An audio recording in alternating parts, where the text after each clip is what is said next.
హైదరాబాద్ జియాగూడలో అర్ధరాత్రి భారీ అగ్ని ప్రమాదం చోటు చేసుకుంది.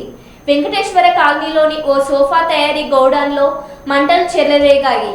పక్కనే ఉన్న నివాసాలకు మంటలు వ్యాపించడంతో స్థానికులు భయంతో పరుగులు తీశారు.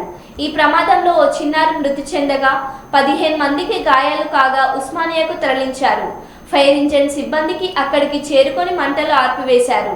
ప్రమాదం జరిగిన వెంటనే స్థానికులు మంటల్లో చిక్కుకున్న 25 మందిని సురక్షితంగా బయటకు తీసుకొచ్చారు.